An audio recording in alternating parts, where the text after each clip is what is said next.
talk about body language and non-verbal communication skills. Body language is like any other language. It has words, punctuation, sentences, and phrases. And in order to know the language, you need to understand your surrounding and the environment you're in. When we talk about body gestures could mean a lot of different things. We, the body language experts, right now, especially it's very popular around the world. Now, many politicians, people are running for election campaigns, network executives, they have body language experts to teach candidates, for example, how to control their body. Because you don't want to come up with a negative gesture that people get a bad vibes from you. For example, let me ask you something. Have you ever been to a party, a meeting, a gathering, or first day on the job, and you walk out of that meeting and you say, man, this guy I don't like at all. Or this person I love them, I like them a lot. Even though that person you've never talked to, you maybe perhaps said hello to. Okay. Has that ever happened to you? Absolutely. Yeah. Right.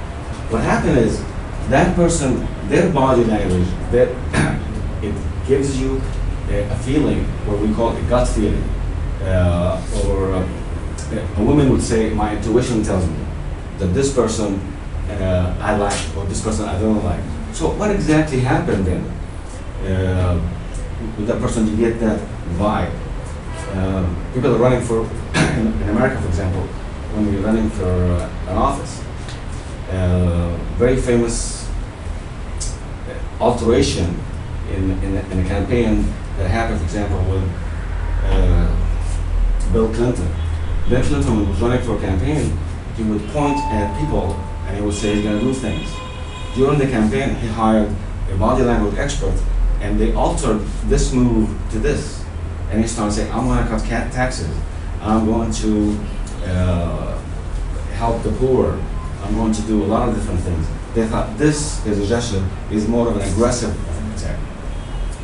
But throughout the next hour and a half so, we're going to talk about many areas where why do we feel irritated sometimes with a person even though we never talked to him, or why we like him even though we have maybe just shook hands with.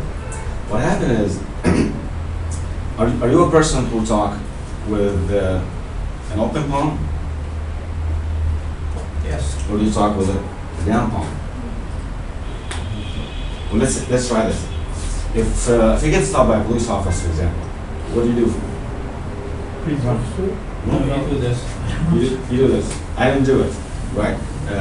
Your husband comes home very late, and you say, "Where were you?" "Oh, down with my friends." So open palm, it gives the sense of being safe.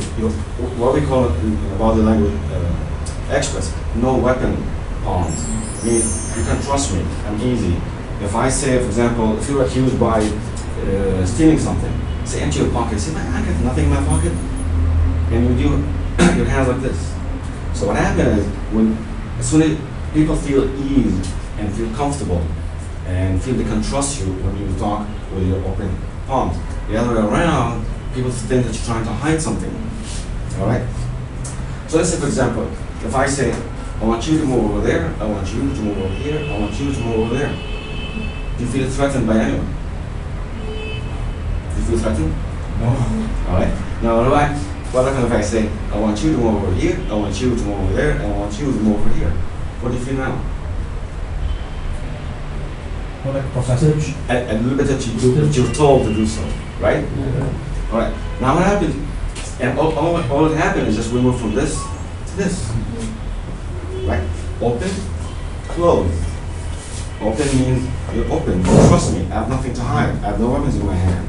But when we're closed or upside down, means I'm hiding something. That's what people put their hands in their pocket or behind their backs. You feel this uneasy feeling about this person, right? Now what happens if I say, I want you to move over here, I want you to move over there, I want you to move over here? Now that's an order, right? I told you to do something. So we change from this to this to this.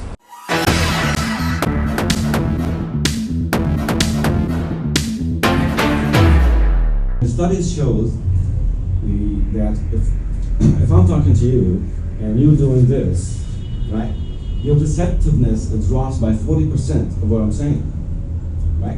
And we should, when I teach customer service manager or sales managers regarding body language, one of the things, the most common things we see is if I'm a customer service manager and I walk up to a client who had a complaint, right? And if I walk up to that client and I see that client is doing this, right? Now I know my job as a customer service manager is going to be really very hard because this person is already have a barrier between me and him. He's already being defensive. He's not ready to listen to me. So what I got to do as a customer service manager, I got to do something to have him relax, right? And vice versa. If I'm the client and I ask for the customer service manager and he comes to me and his arms crossed already, that means he's already doesn't want to help me. He's already made up his mind that whatever I'm asking for is out of reach. All right. The barrier, it becomes the origin from it. If we're protecting our organ, a bunch of organ, your heart, your lungs area, and your stomach area. So it's start doing this, right? And this is very common. Now, here it could be cold. You know, we don't know. You can't take a one gesture and pin a meaning on it. You have to take a cluster of gestures.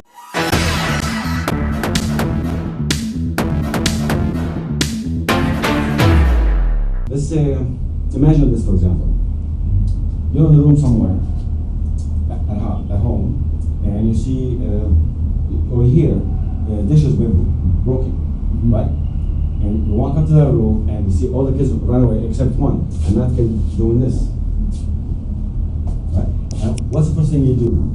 You go, did he do that? Right? And what the boy do? What? No. Who thinks the boy did it? You think the boy did it, right? Did you make up your mind on that because of the gesture or what the boy said? No, the gesture. Because of the gesture. We all do that. We all do that. But what happened to the boy? He was told never to lie, but he says no. The hands come over the mouth and cover the mouth because he said no, and whether or not lie to come out because he was taught lying is not good, right? Now, as we grow up, now how to catch a lie? I teach a lot of HR managers and executive and hiring managers when they do job interview skills. This is another seminar though, and we tell them very techniques on how to catch a lie, whether you're HR manager or you're the applicant. All right. So what happens? The hand movement goes from this as a kid and goes to this, right?